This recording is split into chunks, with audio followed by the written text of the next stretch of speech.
감성, 차가운 이성, 정확한 분석이 함께합니다. 뜨거움과 따뜻함이 함께하는 시간. 신일의 출발 새 아침. 신일의 출발 새 아침 3부 순서 시작합니다.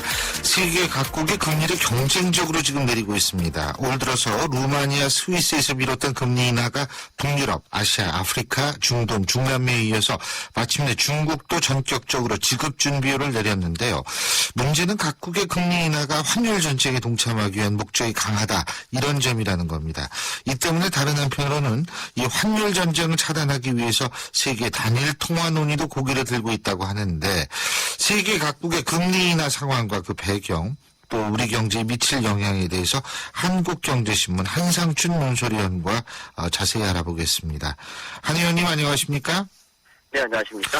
동유럽에서 아마 금리 인하가 시작이 된 모양인데 네. 이게 뭐 점입 가경이라고 그러는데 일단 지금 상황이 어떻습니까? 예, 이미 금리는 금리 얘기가 많이 내려왔습니다는 올해 들어서는 그 말씀대로 첫 출발은 루마니아에서 비롯됐는데요. 네. 지금 그렇습니다. 말씀대로 전입 가경이라고 하는 것은 단기간에 거의 모든 지역의 국가들이 참여하고 있기 때문에 그렇습니다. 잠시 상황을 보면요. 일단은 동유럽에 이어서 이 북유럽의 덴마크가 올해 들어서 두 차례 걸쳐서 금리를 내렸고요. 네. 이 아프리카는 아마 국제금리 시장에서 사실 금리를 내렸다. 물론 내리더라도 이것이 뉴스거리가 되지는 않거든요. 네. 근데 요즘에 금리 인하를 경쟁적으로 하다 보니까 이집트가 금리 인하가 되는 부분이 화제가 되고 있고요. 네. 아시아에서는 좀 말씀대로 중국, 인도, 싱가포르, 그리고 오세아니아에서는 호주, 중남미에서는 페루, 중동 지역에서는 터키, 그리고 중국까지 이렇게 금리를 내리고 지금 선진국에서 유일하게 남아있었던 국가가 캐나다였었거든요. 네. 캐나다도 마침내 금리 인하에 동참해서 어떻게든 세계 모든 지역이 금리 인하에 동참하고 있다. 그리고 네. 단기간에 빠르게 추진하고 있다 이렇게 보시면 되겠습니다. 근데요, 제가 솔직히 잘 이해를 못하겠는 게 루마니아 같은 경우에 유럽연합 내에서 본다 하더라도 그렇게 경제적으로 영향력이 큰 국가가 아니지 않습니까? 그렇죠? 네, 그렇습니다. 그런데도 루마니아가 금리를 내렸는데 경쟁적으로 북유럽이라든지 중국, 인도, 싱가포르, 터키, 캐나다 이르기까지 금리를 빠르게 내리는 이유가 뭔지는 모르겠어요, 저는. 크게 보면 이제 두 가지 목적 때문에 그렇다 이렇게 보시되는데요. 예. 일단 루마니아 같은 이렇게 경제 소규모 국가는 아무래도 사실 경기 부양 목적, 이 목적이 좀 강하다 이렇게 보이고 있습니다. 예. 역시 루마니아 같은 이런 동독 국가들은 우크라이나 사태로 인해서 이 서방과 경우에 따라서는 동유럽, 그리고 구소련 공화국과 합쳐서 이 경제가 한꺼번에 침체되는 상황이거든요. 예. 그런 것들에서 보면은 이렇게 실험국 입장에서는 금리 인하를 통해서 경기 부양 효과가 크기 때문에 금리 인하에 동참하는 것은 경기 부양 목적이 강하다 이렇게 보였습니다. 예. 그렇다면 다른 국가들은 뭘까 하는 측면에서 보면 스위스가 최저 환율제 포기 이후에 사실 스위스 프랑마의 고평가를 막기 위해서 굉장히 예금 금리를 중심해서 금리 인하를 단행했거든요. 예. 근데 이제 스위스가 중앙은행이 금리 인하를 단행하면 북유럽이라든가 이런 국가들이 통화 고평가 문제가 발생합니다. 예. 그렇기 때문에 다른 국가들 같은 경우는 자국 통화의 고평가 대립을 방지하기 위해서 환율 전쟁 성격으로 금리 인하를 도모한다 이렇게 보겠습니다. 결과적으로 보면 소규모 국가는 경기 부양, 그다음에 대체적으로 보면 대무역 관계가 높은 국가들은 자국 통화 방어, 이런 두 가지 목적으로 단계에 이렇게 금리 인하를 추진하고 있다 이렇게 보겠습니다.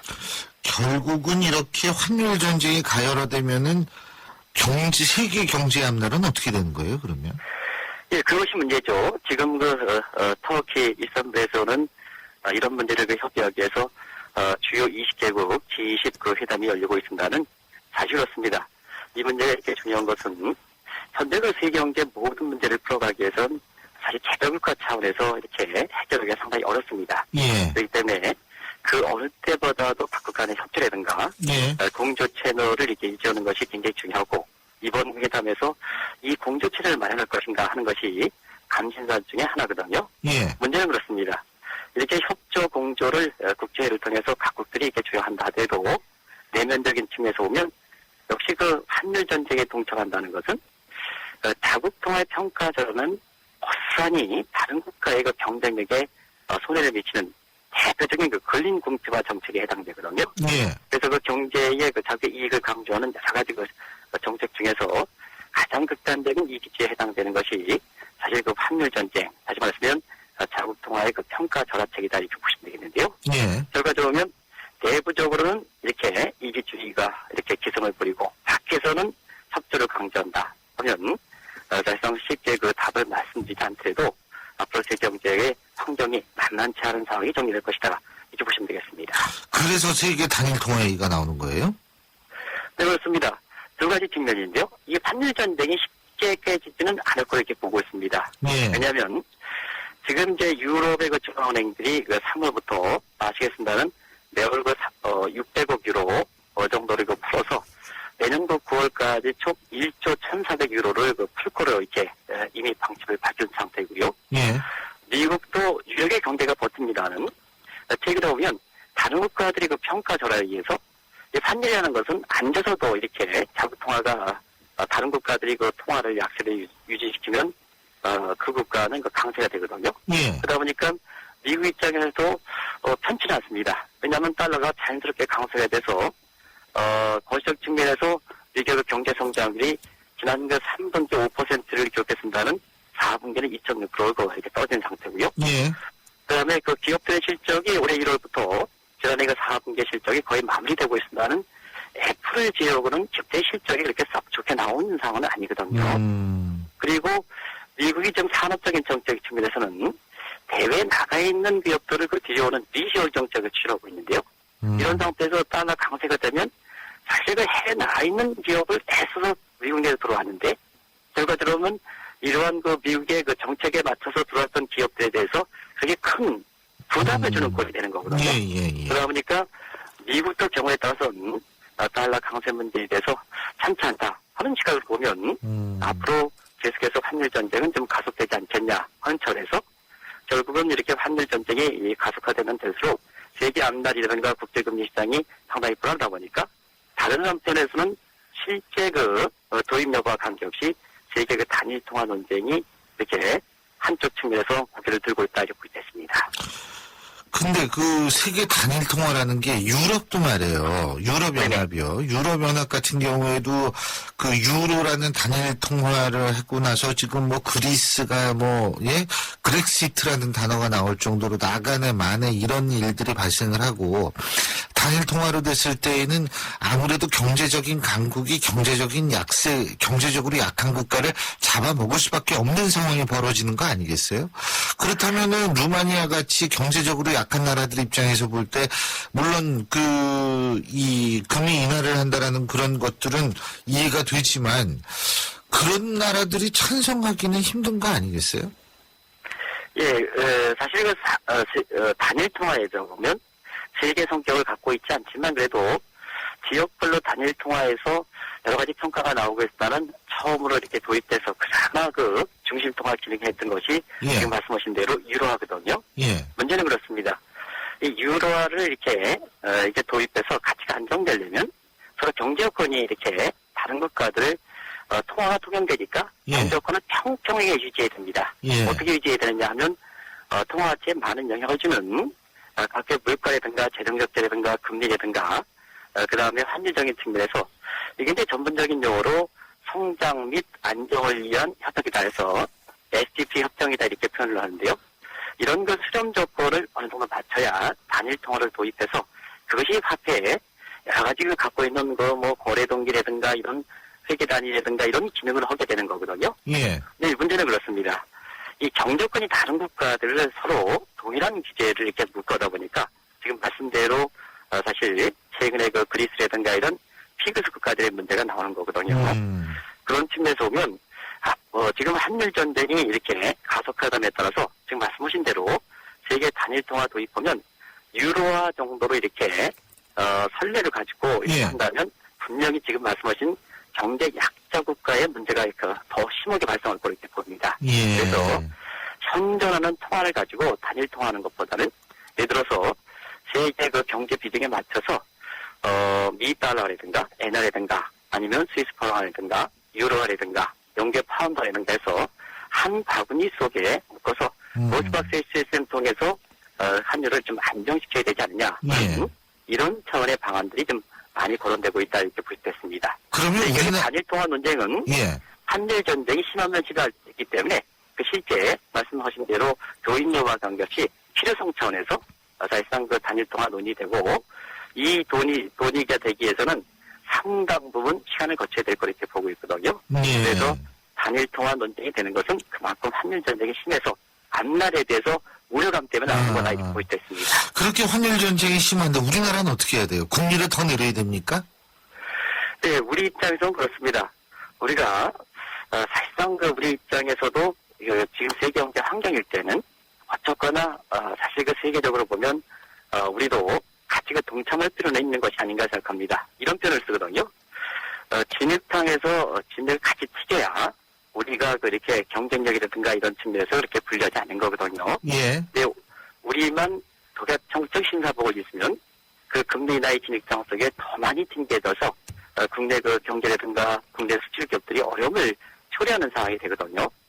그 금리 인하를 통해서 환율 전쟁에 동참한다는 것은 그 자체가 상당히 나쁜 행위라는 것은 뭐 다들 아실 겁니다. 예. 그러나 우리보다 앞서갔던 이런 국가들 예. 그리고 그때 국제 규범을 만들고 세계 경제라든가 인류 공영 차원에서 많은 이렇게 손댔던 국가들이 오히려 금리 인하를 통해서 이렇게 환율 전쟁에 동참하다 보니까 예. 결과적으로 보면 그런 환경에 이렇게 동참하는 것이 우리 경제 그 피해를 최소화시키는 측면이 아닌가 이렇게 보고 있는데요. 예. 그런 측면에서 보면 다음 주 17일에 이렇게 금통위가 열립니다는 어쨌거나 금리 인하를 통해서 내부적으로 경제를 그 활성화시키는 측면과 함께 대외적인 측면에서도 우리의 그 원화가 고평가되지 않도록 이렇게 해서 수익이라든가 우리 경제에 좀 도움되는 방안으로 통화정책을 좀 운영할 필요가 있는 것이 아닌가 생각됩니다. 예, 잘 알겠습니다. 오늘 말씀 여기까지 듣겠습니다. 고맙습니다. 네, 고맙습니다. 지금까지 한국경제신문의 한상춘 논설위원이었습니다.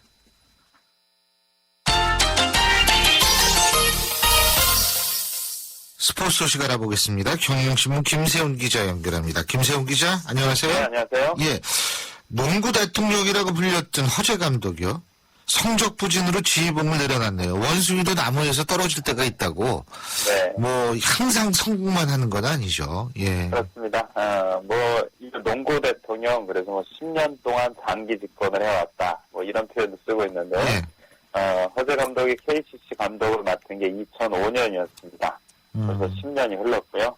이번 시즌은, 막바지 한 9경기 정도 남겨놓고 있는데, 지금 9위에 처져 있어서, 예. 6위까지 주어지는 플레이오프 진출권 획득에 실패를 했습니다. 그리고 어제 사표를 던졌습니다. 그러면서 성적이 안 나는 걸 감독이 책임져야 되는 거 아니냐, 이렇게 얘기하고, 일선에서 물러났는데요. 예. 10시즌 동안 KCC를 이끌면서 2차례 챔피언 결정전 우승, 한 번 준우승, 4강 플레이오프에 2번, 6강에도 한 번 이렇게 올랐었는데 최근 3시즌 동안은 힘을 쓰지 못했습니다. 예. 2012, 2013 시즌은 10위, 지난 시즌도 7위, 올해도 말씀드린 대로 9위에 처져 있고요. 예. 그동안 그 허재 감독이 최근에 성적이 안 나니까 이번 시즌만큼 성적을 내겠다. 이런 생각을 갖고 김세슬 선수도 KGC 인삼공사에 데려왔고 또 하승진이 공익근무요원에서 복귀를 했거든요. 예. 그러면서 조금 명예회복을 노려봤는데 지난해 6월이었죠. 두산 가드인 김민구 선수가 음주운전으로 큰 교통사고를 당하면 전략에서 이탈을 했고요. 또 하승진의 부상도 계속 겹치고 있고 외국인 선수들도 제 몫을 하지 못하고 있습니다. 성적이 떨어지니까 이제는 더 이상 안 되겠다라고 판단한 것 같고요. 지난번 얼마 전에 하승희 선수가 이제 자신을 욕하는, 자신을 비난하는 팬들하고 한번 몸싸움을 붙어서 문제가 좀 됐었는데 아마 그 모습을 바라보는 허재 감독도 내가 성적이 나지 않으니까 선수들이 오히려 이런 좀 어려운 일을 당하는구나 이렇게 반성했을 것 같다는 생각도 듭니다. 그렇군요. 그리고요, 프로야구 만년 꼴찌에 머문 한국전력 창단 최다인 7연승을 질주하고 있다고 그러는데 네. 그래도 참 이런 때가 와요. 보면 살다 보면. 그렇습니다. 네? 허재 감독은 상당히 좀 속상해 있을 것 같고요. 예. 프로배구 한국전력의 신영철 감독은 올해 뭐 불미를 걷는 것 같은 기분으로 경기를 치르고 있을 것 같은데요. 예. 어제 그 한국전력하고 LIG 손해보험하고 앞서서 한국전력이 3대1로 승리했고요. 하면서 7연승을 달렸습니다. 팀 최다 연승 기록이 5연승이었는데 거기서 2승을 보탰고요. 지금 성적으로 보면 한국전력이 3위, 그리고 4위가 대한항공입니다. 프로배구는 4위까지 플레이오프에 나갈 수가 있는데 3, 4위의 승점 차가 4점 이상으로 벌어지면 3위가 4위하고 싸우지 않고 바로 2위하고 맞붙는 플레이오프에 진출할 수가 있거든요. 예. 지금 3위 한국전력과 4위 대한항공의 승점 차가 4점입니다. 그리고 12일 날 대한항공하고 한국전력하고 맞붙게 되는데 그때 한국전력이 이기면 사실상 3위를 붙일 가능성이 상당히 높아지는데요. 한국전력이 그동안은 계속 꼴찌에 거의 매년 최하위에 머물렀죠. 예. 올해도 시작은 꼴찌로 시작했다가 지금 3위까지 올라왔습니다. 신영철 감독 하는 얘기가 선수들도 열심히 해주고 선수들과 코칭 스태프 하나가 되고 또 구단주도 지원을 잘해준다 이런 얘기를 하고 있고요. 프로배구는 이제 성적이 나쁜 팀들이 신인 드래프트에서 이제 앞순위에서 뽑을 수 있으니까 국가대표 선수 전광희라든지 이런 선수를 잘 뽑아서 전력을 많이 끌어올리고 있고 또 외국인 선수 조리치 선수가 이번에 한국전력으로 오면서 팀 전력이 상당한 보탬이 되고 있습니다. 예. 한국전력이 플레이오프에 진출할 수 있는 가능성이 상당히 높은 상태죠. 예, 잘 알겠습니다. 오늘 말씀 잘 들었습니다. 고맙습니다. 네, 고맙습니다. 예, 지금까지 경향신문 김세훈 기자였습니다. 출발 새 아침은 청취자들의 참여를 기다립니다. 짧은 문자 50원, 긴 문자 100원의 문자 서비스 혹은 트위터 YTN 알스타트로 함께해주세요. 참여하신 분들 중 몇 분을 선정해 준비한 선물을 보내드립니다.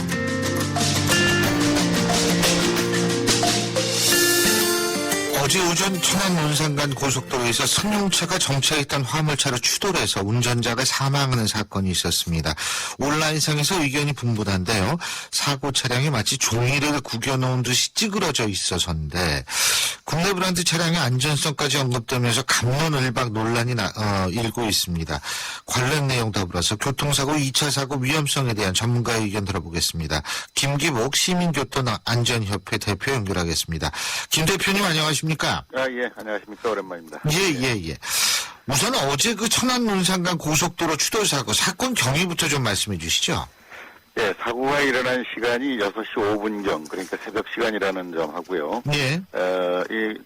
아시는 것처럼 이제 그 천안 논산간 고속도로는 민자 고속도로로 비교적 도로 상태는 좋은 편입니다. 네. 근데 이제 그 도로에서 이 승용차를 운전하던 30대 여성 운전자가 편도 2차로 중에 1차로에 선행사고로 정차해 있던 5톤 화물차를 들이받고 이 사고로 이 승용차 운전자가 숨지는 사고였었는데요. 예. 이제 이 화물차와 승용차 간의 추돌 사고 때문에 이제 서 있는 차를 진행하다가 미처 이제 발견이 좀 늦어서 대처가 늦었던 것으로 이렇게 보이는데요. 이런 사고는 지난 1월 11일에도 이 천안 논산간 고속도로에서 이런 2차 사고로 인해서 차량 11대가 추돌하면서 5명이 다치는 사고도 있었습니다. 근데 이게 그러니까 2차 사고 아니에요. 1차 사고가 나서 사고를 수습하고 있는 과정에서 뒤에 따르던 자동차가 다시 부딪힌 거 아닙니까? 쉽게 그렇죠. 얘기한다면. 그렇죠? 네. 그런데 이러면은 누구의 책임이 더 큰 건지 모르겠어요. 네, 일단 추돌을 한 승용차 운전자의 운전 부주의가 이제 더 큰 원인으로 이렇게 볼 수가 있겠습니다. 그 이유는 우선 진행하는 방향에 앞에서 일어나는 돌발적인 상황에 운전자가 대처할 수 있는 충분한 안전거리를 확보하지 못하는 것으로 볼 수 있기 때문인데요. 또 앞에서 일어나는 상황을 미처 파악하지 못하는 것은 운전자의 운전 부주의로 볼 수 있기 때문입니다. 예. 그러나 이제 사고로 정차해 있다 하더라도 이 화물차 같은 경우에 이제 후방에 100m 후방에 안전삼각대를 설치했느냐 하지 않았느냐에 따라서 사고에 대한 책임의 범위가 또 달라질 수가 있습니다. 그렇겠죠. 근데 2차 사고 같은 경우에는 치사율이 훨씬 더 높다고 그러더라고요. 일반 사고에 비해서. 그렇습니다. 이 달리는 차의 속도 때문에 정차해 있는 차량과 이제 추돌하는 2차 사고의 경우 치사율이 아주 높게 나타나고 있는데요. 고속도로 평균 치사율의 한 4-5배가량 더 높은 정도로 매우 치명적인 치사율을 보이고 있습니다. 아, 그렇군요. 특히 2차 사고의 경우 이 사고와 고장 등에 따른 이 교통유고가 발생하면 운전자와 탑승자가 모두 그 나와서 이 사고 차량 또는 고장차 주변에서 왔다 갔다 이렇게 서성이다가 이제 그 인명 피해를 더 크게 발생시키는 경우도 왕왕 있습니다. 예. 그런데요, 이게 지금 좀 엉뚱한 방향으로 논란을 일고 있는데, 이 사고 차량 사진이 보도되면서 승용차의 안전성 여부를 놓고 갑론을박 중인데, 네. 예? 근데 이런 거, 승용차의 안전성, 자체 강도가 문제가 있는 거 아니냐. 그런데요, 사고가 어떻게 났느냐가 중요한 거고, 어떤 식으로 추돌 사고가 발생했느냐가 중요한 거지, 차량 자체의 문제는 아니지 않습니까? 어떻게 보십니까? 글쎄요, 뭐 제가 이제 그 사고 현장을 아직 보지 못했고요. 네. 또 이 사고에 대한 원인 분석이 나오지 않은 상황에서 네. 뭐라고 말씀드리기는 어렵습니다. 그러나 사고 현장 사진만 봤을 때는 저도 이 사고 차량이 좀 심하게 파손됐구나 하는 생각을 했었어요. 그러니까 이제 일반 우리 그 시민들이나 운전자들이 봤을 때는 이 차량의 파손 정도를 보고 어떤 자동차의 안전성을 이렇게 또 분간할 수 있는, 판단할 수 있는 그런 기준이 될 수도 있을 겁니다. 그러나 이제 일반적으로 이래 봤을 때, 우리 그 국내 자동차가 사실은 뭐 국제적으로도 안전 기준에 상당히 그 우수한 평가를 받고 그렇죠. 있는 것도 사실이고요. 또 국내에서도 정부에서 해마다 이제 그 안전성 그 테스트를 하거든요. 예. 근데 이제 여기에서도 상당히 이제 그 국내 자동차가 이제 우수한 평가를 받고 있는 것도 사실이에요. 맞습니다. 예. 그런데 중요한 것은 이제 이 생산되는 차종 모두를 다 이렇게 그 평가를 하는 것이 아니고, 시중에 그러니까 일반적으로 많이 판매되는, 많이 그 소비가 되고 있는 자동차에 한해서만 하고 있기 때문에 좀 반쪽 테스트가 아니냐 뭐 이런 지적도 있기는 합니다만은 대체적으로 자동차의 안전도는 뭐 우수한 평가를 받고 있는 상황입니다. 예. 그렇다고 예를 들면 뭐 SUV 이런 거 튼튼하다. 그런 차가 그런 사고 내면은 좀 덜 부서지느냐. 이런 거는 이거 진짜 그래요? 정말? 네, 이제 일반적으로 이제 그렇게 알고 있는 것이 사실이에요. 예. 아무래도 이제 이게 차와 차가 부딪혔을 때, 이제 좀 덜 부서지는 차가 더 안전하지 않느냐 이렇게 생각할 수가 있겠죠. 그런데 이제 말씀하신 대로 이제 SUV 차량 같은 경우에는 승용차와 추돌을 했을 때는 승용차보다 덜 망가지고 더 안전할 수 있게 보입니다. 그런데 단독 사고가 발생했을 때는 더 위험할 수 있습니다. 이것은 왜 그러냐면 SUV 차량 같은 경우에 이제 그 자체가 단단하기 때문에 이제 단독 사고로 어디 충격을 했을 경우에 탑승자가 튕겨져 나갈 수밖에 없는 그 충격을 흡수하지 못해서 튕겨져 나가기 때문에 더 이제 위험한 상황을 맞을 수가 있는 겁니다. 그래서 앞에서 우리 교수님 말씀하신 대로 이제 그 차가 어디에 어떻게 부딪히느냐, 또 어떤 차와 부딪혔느냐, 어떤 상황에 따라서 이 사고 그 현상이 달라지는 이제 그런 경우가 되기 때문에 어느 자동차가 더 안전하다 이렇게 단정지어서 말씀드리기는 좀 어려울 것 같아요. 이제 조금 있으면 설날 오잖아요. 그러면 이제 많은 분들이 자동차 갖고서 딱 고향으로 가게 되는데. 어제만 하더라도 그 눈 때문에 연쇄 추돌 사고도 일어나고 그랬다 그러는데 이 고속도로에서 사고 났을 때 어떻게 대처해야 되는지 좀 말씀해 주시죠. 예, 사실 우리나라에서는 이 운전자들한테 이럴 때 어떻게 대처해라 하는 이 행동 요령을 담은 그 매뉴얼이 좀 이렇게 제대로 홍보가 안 돼 있고 또 기준도 명확하지 않은 것이 사실이에요. 그래서 이제 사고가 나면 상당히 당황할 수밖에 없는데요. 고속도로 같은 경우에서 이제 사고가 나면은요, 2차 사고가 가장 위험합니다. 따라서 가장 먼저 이 사고 차량을 갓길로 이동해야 하는데요. 우선 비상등을 켜고 후속 차량에게 추돌당하지 않도록 주의를 하면서 갓길로 이동을 하는 것이 이제 중요하겠습니다. 그런데 만약에 이 자동차를 움직일 수가 없는 경우에는, 이제 우선 자동차에 탑승하고 있는 탑승자와 함께 일단 도로 밖으로 안전한 곳으로 대피를 한 다음에 그 다음에 안전한 상황을 살펴가면서 후속 조치를 취해야 되는데요. 이제 자동차의 흐름과 안전을 확인하면서 차량 후방에 안전삼각대도 설치하고 또 이제 사고 조치도 이제 해야 되겠죠. 예. 그런데 이때 우리가 이제 안전상박대 설치 기준이 현행 법으로는 주간에는 후방 100m, 야간에는 200m로 규정을 하고 있어요. 예. 근데 실제로 자동차가 100km 이상 달리는 고속도로에서 이 안전상박대를 설치하기 위해서 100m 또는 200m 후방으로 이동한다는 것은 또 다른 2차 사고에 될 수가 있습니다. 예. 따라서 규정은 뭐 이렇게 돼 있지만은 일단 40-50m 후방이라도 안전삼각대를 설치하는 것이 2차 사고 예방에 도움이 됩니다. 그렇군요. 이 설날 이게 그 고속도로 톨게이트 같은 데서 이런 대처 요령 같은 거를 좀 적은 안내 책자 같은 거 나눠주면 참 좋을 것 같아요. 네네. 예. 그렇습니다. 그래서 그런데 또 이것도 행동 매뉴얼이라고 하고 안내를 하는 예. 데 따라서 또 전부 달라요, 기준이. 예컨대 뭐 도로교통공단에서 제시하는 내용 다르고 한국도로공사에서 제시하는 내용이 다르기 때문에 예. 이게 상당히 혼선을 빚을 수가 있거든요. 따라서 이것도 우리가 어떤 정부 차원에서 예. 명확한 기준을 설정한 행동 매뉴얼을 만들 필요가 있다는 말씀을 드리고 싶습니다. 예, 잘 알겠습니다. 오늘 말씀 잘 들었습니다. 고맙습니다. 네네, 감사합니다. 지금까지 김기복 시민교통안전협회 대표였습니다.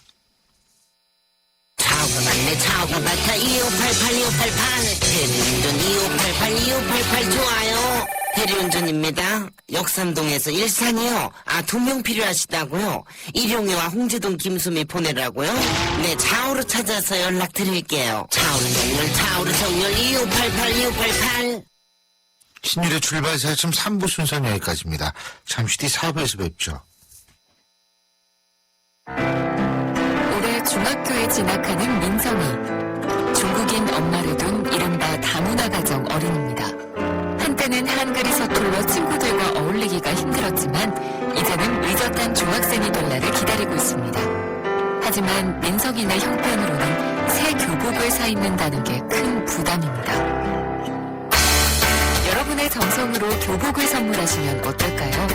민성이와 같은 많은 아이들이 새학년을 보다 밝게 시작할 수 있을 겁니다. 2015 YTN 라디오 연중 캠페인 함께 들어요 대한민국 기아대책과 함께합니다.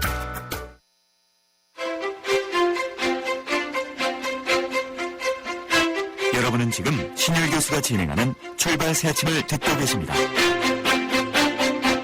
신일의 출발사 아침 4부 순서 광고 듣고 시작합니다.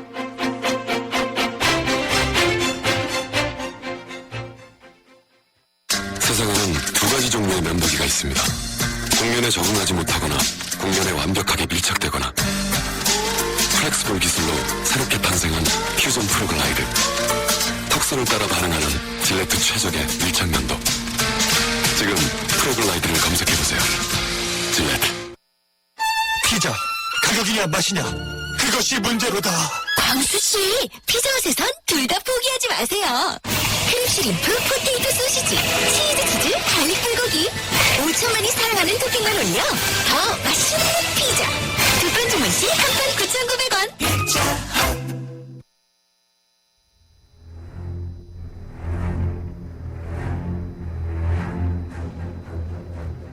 백형사의 사건의 재구성. 예, 요새 어수선한 세상 한번 얘기해 보겠습니다. 오늘도 백기종 전 수서경찰서 강력팀장 나와 계십니다. 어서 오십시오. 네, 안녕하십니까. 예, 참 아니 요새 말이에요. 이게 입에 담기도 참 좀 모한 사건들이 이렇게 많이 일어나요.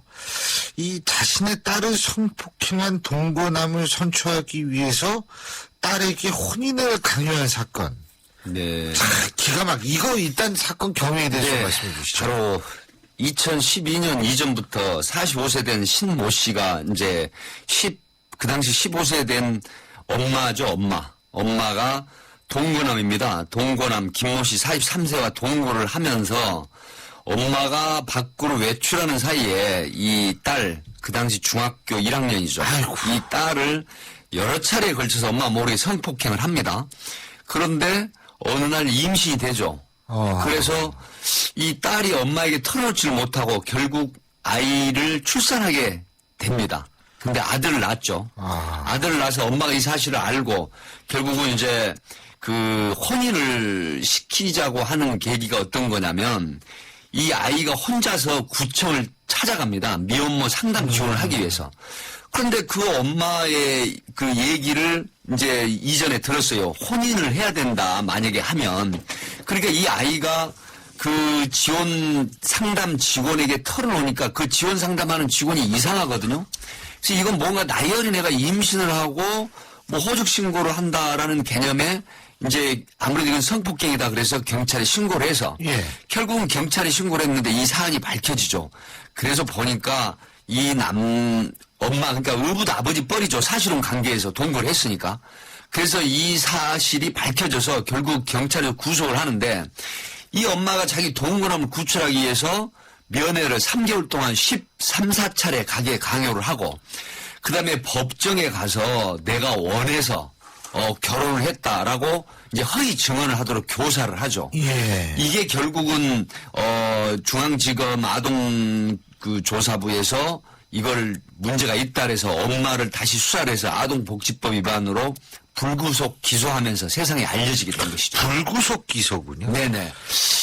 근데 이게 근데 도대체 심리가 뭔지 모르겠어요. 자기 딸을 그 자기랑 동거하던 남자하고 이게 말이 됩니까 이게? 네, 이제 사실 수사 경험을 하는 많은 사람들은 또 다른 이유를 들이대고 있지만 이제 전문가들 또 심리학적인 사람들은 그 동거남에 대한 어떤 의존력이 굉장히 높다라고 이렇게 분석을 하지만 수사를 하는 사람들의 입장에서는 유사한 사건을 조금 경험을 했기 때문에 사실은 방송에 부적절하지만 다른 요인이 좀 있습니다.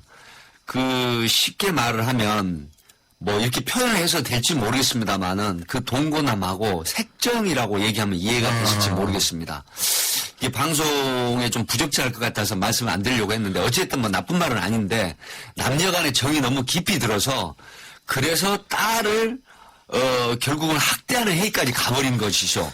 15살 먹은 애가 임신을 하고 출산을 했는데 그 동거남을 구출하기 위해서 면회 가게 하고 법정에서 허위 증언을 하게 하고 세상에 이런 엄마도 있다 하는 게 정말로 다시 한번 이거 정말 어리둥절하고 요지경이고 또 너무 참담하다 그런 생각이 드는 것입니다.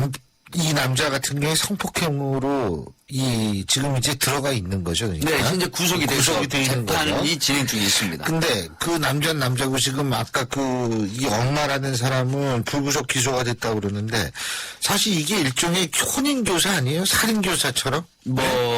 교사는 이건 친쪽 바로 그 직계 종비속 관계이기 때문에 원래 혼인신고를 하면 미성년자일 경우에는 부모가 보호자가 입회를 하게 돼 있거든요.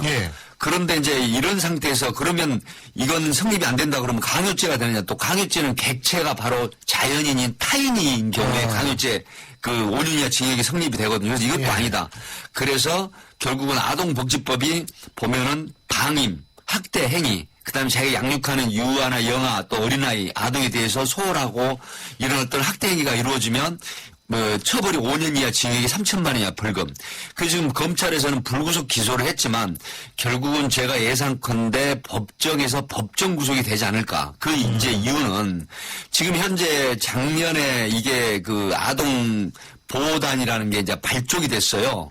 그래서 이 아이를 지금 쉼터에서 이렇게 지금 보호조치를 하고 있고 또 그 아이가 낳은 아이 이렇게 표현하면 이상하지만 그 아이가 낳은 아이도 같이 지금 보호조치를 하고 있는데 그러면 혼인신고가 된 건 어떻게 할 것이냐 이게 의문점이 되는데 역시 이걸 법률적으로 혼인무효소송 원인이 불법인 강요에 의한 그래서 자발적인 의사가 아닌 게 이제 있어서 원본부실 기재가 됐다. 이래가지고 혼인무효소송을 진행 중에 있습니다. 근데 혼인무효소송이 받아들여지죠. 근데 이게 결국은 이제 성폭행을 해가지고 이 어린 여성을 이제 아이까지 갖게 한 건데 근데 이게 이렇게 혼인을 하고 혼인이 일종의 합의가 되는 거 합의로 보는 거죠. 그러니까 그렇죠. 지금. 네. 그러면 형량이 좀 낮아지게끔.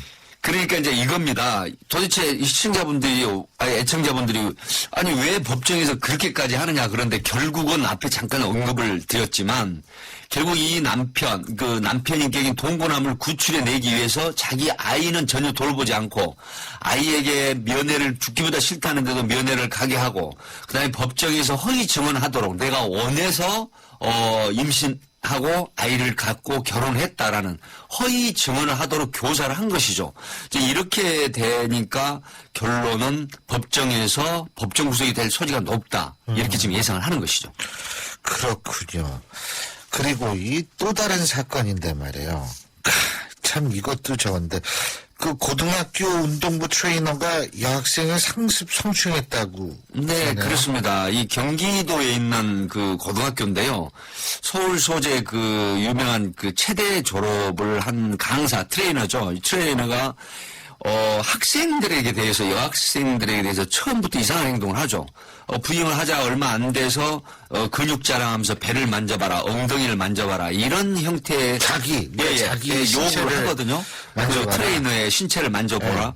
그렇게 하면서 이제 어느 순간부터는 운동이 끝나고 나면 5명 정도를 집합을 시킵니다. 그래놓고 이 마사지를 하자. 운동을 하고 나서 마사지를 하게 되면 근육도 풀어지고 빨리 아픈 곳이 통증이 사라진다. 이렇게 이제 꼬드기에서 서로 마사지를 유인하죠. 이용하죠. 그래서 6명을 학생들을 부르거나 8명을 짝수로 불러야 되는데 머리를 쓰죠. 5명을 부르죠. 아니면 코스로. 7명을 부르거나. 그래서 2명씩 짝을 짓고 1명이 남은 여학생은 본인 트레이너하고 이제 짝이 되는 거죠. 그렇게 해서 이제 나를 마사지를 해주라. 이렇게 해서 오일을 바르고 마사지를 받고 그다음에 또 너도 마사지를 해줄게 하면서 추행을 하거나 또 여학생이 눕게 하고 여학생이 위로 올라가서 성행위 하는 그런 행동을 묘사하고 이래서 그 여학생이 집에 돌아가서 울면서 부모에게 이 사실을 털어놓습니다. 그래서 부모가 또 학교에 항의를 하는데 학교에서는 그 자치위원회, 폭력자치위원회라든가 이거 대책위원회가 있는데 이걸 교장 선생님이 이제 위원장이고 해서 이거를 또 회의를 하면서 교육부에 보고를 했다고 했는데 교육부에 보고도 하지 않고 그다음에 그 언니 되는 여학생, 리더격 있는 여학생을 불러서 이걸 잘 마무리해라. 무마를 하려고 하는 이런 형태였죠. 그런데 아무런 조치가 안 되고 그 트레이너가 계속해서 학교에서 트레이너가 코치 역할을 하니까 결국은 이 학생들이 전학을 가고 그 이전에 또 이 피해자가 전학을 가고 가해자는 학교에 그렇죠. 가고 그대로 학교를 다니고 그런데 또 하나 정말 기가 막힌 건 이 사안을 목격한 여자 코치가 몇 번 학교에 보고를 했어요. 그런데 오히려 이 또 여자 코치는 그만두게 한 겁니다. 그렇게 돼서 이게 지금 굉장히 분노를 일으키는 학부형들로 인해서 여학생을 가진 학부형들이 아주 항의가 대단하고 분노를 일으키는 이런 사건이 되겠습니다. 근데 지금 이 사람은 인정을 하고 있습니까? 자기 본인은 학생을 사랑해서 교육 목적으로 했다. 또 역시 어디서 많이 듣던 소리 같은데 이런 식으로 지금 변명을 하고 있죠. 아 근데 지금 기소는 된 거죠. 그렇죠. 네. 이 기소는 된 네, 거죠. 아 근데 이게 지금 이런 식으로 이게 되면은 진짜 이게 할 말이 없는데. 그래서 결국 이제 이 트레이너라는 사람은 학교를 그만둔 거죠. 이제 결국은 학교를 그만뒀는데 워낙 항의가 거세고 또 학교에서도 곤란한 입장이 되니까 그만두게 했는데 지금 후문이 무슨 얘기냐면 이 학교의 감독의 또 어떤 그 아이의 개인 레슨하는 그런 또 직을 맡아서 일을 하고 있다고 해요. 그런데 어찌됐든 뭔가 좀 미스터리하면서 좀 뭔가 내부적으로 문제가 있는 그런 관계다. 이렇게 지금 추정이 되고 어쨌든 있습니다. 제가 볼 때에는 이 여학생들이 한창 그 감성이 예민할 나이. 물론 뭐 감성이 예민하지 않다. 그건 중요한 건 아닙니다만 더군다나 감성이 예민할 때 이런 거를 당하면 그게 굉장한 트라우마로 남게 예, 트라우마가 남고요. 이제 문제가 뭐냐면 개인적으로 어떤 인성에 대한 손상이 가면서 가장 큰 거는 본인의 이성관. 남성에 대한 어떤 똑바른 이성관이 그렇죠. 사라지고 오히려 남성에 대한 혐오증이라든가 맞습니다. 그래서 결혼을 하고 나서도 그런 트라우마로 인해서 상당히 그 신경정신학적인 치료를 받는다는 그런 보고도 있습니다. 예. 그리고 요거 조금 다른 사건인데 5만 원 때문에 사람을 죽인 일이 있나 봐요? 예, 그 서울 중랑구 면목동에서 발생한 건인데요. 밤에 단란 주점에 46세 된 사람이 앉아서 술을 먹고 있는데 네. 54세 된 남성이 들어와서 이제 술을 마시다가 그 주인에게 심심한데 화투나 좀 한번 하죠 하니까 여자 주인이 이제 거부를 하죠. 그러니까 한쪽에서 앉아있는 40대 남성에게 우리 하투를 하자. 그래서 좋다.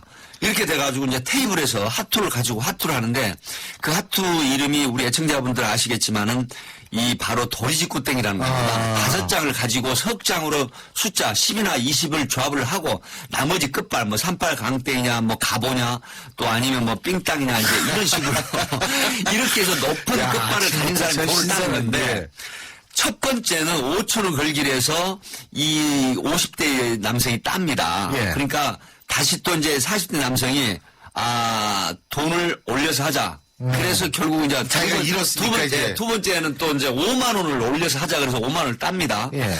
그렇게 된 이제 싸움이 붙었는데 이 40대 남성이 결국 밖으로 끌어내서 이 50대 남성을 폭행을 합니다. 10여 분간. 근데 마침 등산화를 신고 있었죠.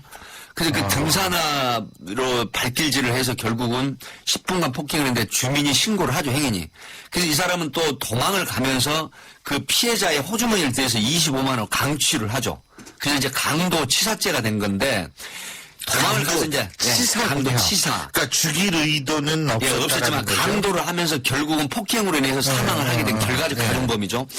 그렇게 돼서 경찰이 출동을 해서 이제 범인을 찾는 한편 이 피해자에 대한 수사를 하고 부검을 의뢰했더니 장파열로 나타났죠. 근데 여기서 한 가지 주의할 점은 다 말씀드리기 전에 우리 애청자분들이 조심하셔야 될 건 뭐냐면 도박도 처벌을 받지만 결국 술이 취한 사람을 폭행을 했을 때 그렇게 강하지 않은 외력에 의한 충격이 가도 장파열이나 또 무서운 게 바로 뇌 지주막과 출혈을 해서 일종의 뇌진탕 증세, 뇌를 감싸고 있는 실핏줄이 터지는 그래서 폭행을 하게 되면 나중에 폭행치사로 처벌을 받거든요. 그래서 굉장히 조심을 하셔야 되고 결국 이 범인은 체포가 됐는데 자기는 죽을 줄 몰랐다 이렇게 부인을 하고 있지만 결국은 처벌 조항이 10년 이상 무기 사형에 해당하는 강도 치사죄로 지금 구속이 돼 있습니다. 팀장님 도박 사건도 많이 수사를 해보셨을 거 아니에요. 근데 이게 결국은 도박 때문에 발생하는 거 아니겠어요? 그렇습니다. 이 도박이 이런 식으로 끝나는 경우가 돈 때문에 네네네. 있을 것 같아요. 이 사실 그 케이스가 이제 도박은 말씀을 드리면 단순 도박은 또 혹시 우리 갬블러들이 많이 있으시니까 재미삼아 도박은 한 번 걸리게 되면 500만 원. 이하의 벌금에 처해지고요. 그다음에 도박 전과가 하나 내지 2개가 붙는 경우에는 3년 이하 징역에 처해지고 이런 형을 받습니다. 그러니까 상습 도박이 돼서는 안 되고요. 그리고 도박 장소에서 대부분 폭행 사건이나 종종 이런 살인 사건이 납니다. 왜 그러냐면 승부욕이라는 게 있고 또 경제적인 욕심도 있지만은 그런 승부욕과 경제적인 욕심이 어우러져서 결국은 상대방에 대한 증오가 생기는 것이죠. 그래서 돈 잃은 데다가 더군다나 약을 올린다고 생각을 하면 내가 경쟁에서도 졌다. 이래서 화가 바로 요즘 흔히 돌출하는 분노 조절장애, 충동 조절장애 이런 게 이제 일어나서 결국은 아마 그 중환자실에 실려가게 하는 정도의 중상을 입히거나 또 결국은 본인도 모르게 이번 사건처럼 사망을 하게 되는 이런 끔찍한 불행이 겹치니까 도박판에서 갬블러들 진정한 도박만 하시고 절대 싸움을 하지 마셔야 되겠습니다. 근데 그 도박도 뭐 얼마 이상이면은 그렇게 아까 말씀하신 대로 예를 들면 벌금 내거나 징역형 네. 모든 도박이 다 그렇게 걸리는 건가요? 네, 뭐 예를 들면은 심심풀이로 하는 것도 알겠습니다. 우리 지금 운전하시거나 댁에서 듣는 설날 때 관심이 많으실 것 같아요. 예, 많이 하잖아요. 자, 우선 제가 정확하게 간단 명료하게 해명을 해드리겠습니다. 우선 이 친지나 친구나 음식 먹기, 일시적인 오락 이거는 액수가 뭐 몇십만 원 정도 같으면 그게 음식값에 해당된다고 하면 절대 처벌받지 않습니다. 이래서 이제 그리고 이게 횟수가 뭐 그렇게 많지 않은 거 뭐 1시간 내에 정도 그다음에 음식 먹기나 침묵을 동원한 게임이면 처벌받지 않습니다. 다만 만 원이나 몇만 원 이하라 그래도 횟수가 많거나 상습적으로 했거나 하면은 액수가 뭐 10만 원 미만이라고 하더라도 도박 혐의로 입건이 되죠. 그러니까 이런 케이스입니다. 오락성은 처벌받지 않고 다만 이게 남의 돈을 따먹기 위한 아주 이런 욕심으로 하는 게임은 처벌을 받는다. 이렇게 보고 이제 결국 이런 겁니다. 10만 원이나 20만 원 미만 예. 같은 경우에는 예. 이게 10만 원 미만의 즉결이나 구류 처분을 받는 경우도 있습니다. 알겠습니다. 예, 오늘 말씀 여기까지 드리겠습니다. 고맙습니다. 안녕히 계세요. 지금까지 백기종 전 수서경찰서 강력팀장이었습니다. 해피 쉐리 뉴이어. 온 가족이 모이는 설 연휴. 쉐보레와 함께 기분 좋은 기성길 되시라고 2월 한 달 쉐보레를 구입하는 모든 분께 최대 120만 원의 풍성한 할인 혜택을 새해 선물로 드립니다. 전시장 및 홈페이지 참조 일부 차종 제외. Chevrolet, find new roads. 우리 집 통신 대표번호 101. TV지를 101로 인터넷을 101로 홍보이도 101로 모두 가입해 CCTV만 봐도 101로 함께 101. 우리 집 통신은 101로 모두 다 해결해요. LG U+.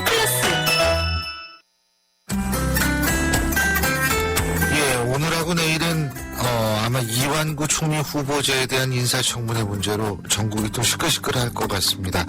저희는 오늘 내일 그리고 청문 보고서 채택 여부가 밝혀질 목요일 계속해서 이 문제 자세히 여러분한테 다뤄드리죠. 자, 신일의 출발새 아침 오늘 수전 여기서 줄이겠습니다. 저는 내일 오전 7시 15분에 여러분 다시 찾아뵙겠습니다. 고맙습니다.